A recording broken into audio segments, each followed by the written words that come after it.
Hi hello ನಮಸ್ಕಾರ ಸ್ನೇಹಿತರೆ.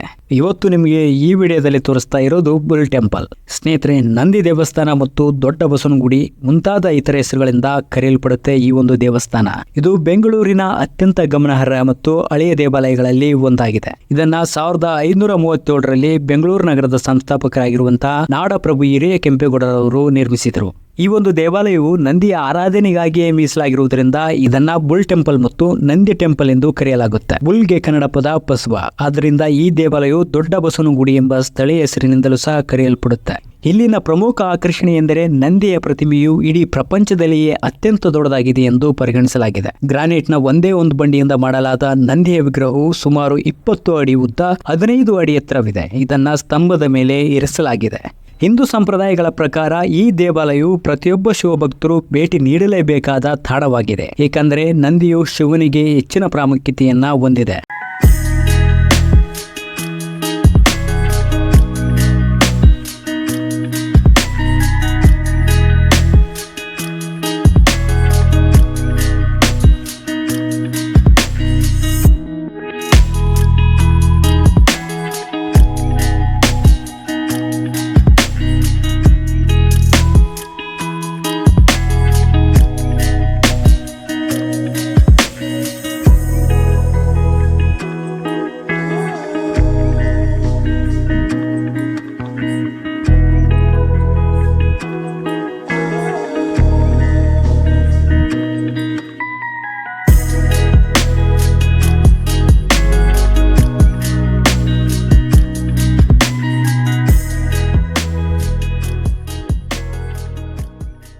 Bull ಟೆಂಪಲ್ನ ಆವರಣದಲ್ಲಿ ಶಿವನ ಪ್ರೀತಿಯ ಮಗನಾಗಿರುವಂತಹ ಗಣೇಶನ ಸುಂದರವಾದ ದೇವಾಲಯವು ಸಹ ಇದೆ. ಈ ದೇವಾಲಯದ ಒಂದು ಕುತೂಹಲಕಾರಿ ಸಂಗತಿ ಎಂದರೆ ಗಣೇಶನ ಮೂರ್ತಿಯನ್ನ ಸಂಪೂರ್ಣವಾಗಿ ಬೆಣ್ಣೆಯಿಂದ ಮಾಡಲಾಗಿದೆ.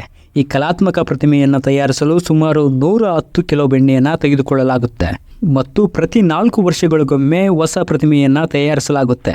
ಪ್ರತಿ ಬೆಣ್ಣೆಯ ಶಿಲ್ಪದ 4 ವರ್ಷಗಳ ಅವಧಿಯಲ್ಲಿ ಬೆಣ್ಣೆಯು ಒಮ್ಮೆಯೂ ಕರಗುವುದಿಲ್ಲ ಅಥವಾ ಆಕಾರವನ್ನ ಬದಲಾಯಿಸುವುದಿಲ್ಲ ಎಂಬುದು ನಿಜಕ್ಕೂ ಆಶ್ಚರ್ಯಕರ ಸಂಗತಿಯಾಗಿದೆ. ನಂತರ ದೇವರ ಪ್ರತಿಮೆಯನ್ನ ಮಾಡುವ ಬೆಣ್ಣೆಯನ್ನ ಭಕ್ತರಿಗೆ ಪ್ರಸಾದವಾಗಿ ವಿತರಿಸಲಾಗುತ್ತೆ. ಗೂಗಲ್ ರಾಕ್ ಪಾರ್ಕ್ ಶತಮಾನಗಳಷ್ಟು ಹಳೆಯದಾದ ನೈಸರ್ಗಿಕ ಕಲ್ಲಿನ ರಚನೆಗಳನ್ನ ಹೊಂದಿರುವ ಉದ್ಯಾನವನ. ಇದು ಕೆಂಪೇಗೌಡ ಮತ್ತು ವಿಶ್ವೇಶ್ವರಯ್ಯ ಮತ್ತು ಡಿ.ವಿ.ಜಿ. ಗುಂಡಪ್ಪ ಸೇರಿದಂತೆ ಕರ್ನಾಟಕದ ಪ್ರಮುಖ ವ್ಯಕ್ತಿಗಳ ಭಿತ್ತಿಚಿತ್ರಗಳೊಂದಿಗೆ ಹಲವಾರು ಮರಗಳು, ಸುಸಜ್ಜಿತ ವಾಕಿಂಗ್ ಪಥಗಳನ್ನು ಸಹ ಹೊಂದಿದೆ. ಬೊಗಲ್ ರಾಕ್ ಎಂದು ಕರೆಯಲ್ಪಡುವ ಬೃಹತ್ ಬಂಡೆಯು 3000 ಮಿಲಿಯನ್ ವರ್ಷಗಳಷ್ಟು ಹಳೆಯದು ಎಂದು ಅಂದಾಜಿಸಲಾಗಿದೆ. ಇದು ಬೊಗಲ್ ರಾಕ್ ಪಾರ್ಕ್ನ ಪ್ರಮುಖ ಆಕರ್ಷಣೆಗಳಲ್ಲಿ ಒಂದಾಗಿದೆ.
ಕಡಲೆಕಾಯಿ ಹಬ್ಬ ನಡೆಯೋದು ನವೆಂಬರ್ ಅಥವಾ ಡಿಸೆಂಬರ್ ತಿಂಗಳಲ್ಲಿ. ಈ ಪ್ರದೇಶದಲ್ಲಿ ಕಡಲೆಕಾಯಿಯ ಮೊದಲ ಬೆಳೆಯನ್ನು ಆಚರಿಸಲಾಗುತ್ತೆ.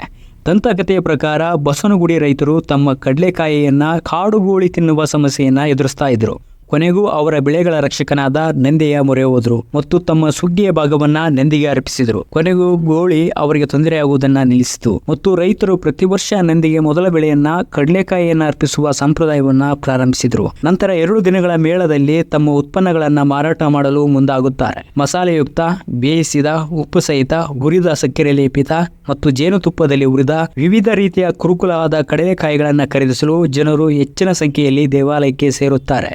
ಆಟಿಕೆಗಳು, ಬೀದಿ ಆಹಾರ, ಮಣ್ಣಿನಿಂದ ಮಾಡಿದ ವಿಗ್ರಹಗಳು ಇತರವುಗಳನ್ನು ಒಳಗೊಂಡಂತೆ ಎಲ್ಲಾ ರೀತಿಯ ವಸ್ತುಗಳನ್ನು ಮಾರಾಟ ಮಾಡುವ ಹಲವಾರು ಮಳಿಗೆಗಳನ್ನು ಸಹ ನೀವು ಕಾಣಬಹುದು. ಹಾಗಾದ್ರೆ ಬುಲ್ ಟೆಂಪಲ್ ಅನ್ನ ತಲುಪುವುದೇ ಹೇಗೆ? ಬುಲ್ ಟೆಂಪಲ್ ಅನ್ನ ನೀವು ಮೆಟ್ರೋ ಮೂಲಕ ಅಥವಾ ಬಸ್, ಟ್ಯಾಕ್ಸಿ ಅಥವಾ ಕಾರಿನಂತಹ ವಿವಿಧ ಸಾರಿಗೆ ವಿಧಾನಗಳಿಂದ ಸುಲಭವಾಗಿ ತಲುಪಬಹುದು. ಇದರ ವಿಳಾಸ ಬಂದು ಬುಲ್ ಟೆಂಪಲ್ ರಸ್ತೆ, ಬಸವನಗುಡಿ, ಬೆಂಗಳೂರು. ಸ್ನೇಹಿತರೆ, ಇದಾಗಿತ್ತು ಬುಲ್ ಟೆಂಪಲ್ ಬಗ್ಗೆ ಒಂದು ಸಣ್ಣ ಮಾಹಿತಿ ಅಂತ ಹೇಳ್ತಾ, ಇದೇ ರೀತಿಯ ಮತ್ತಷ್ಟು ವಿಡಿಯೋಗಳನ್ನು ನೋಡೋದಕ್ಕಾಗಿ ನೀವು ನಮ್ಮ ಯೂಟ್ಯೂಬ್ ಚಾನಲನ್ನು ಸಬ್ಸ್ಕ್ರೈಬ್ ಮಾಡ್ಕೊಳ್ಳಿ.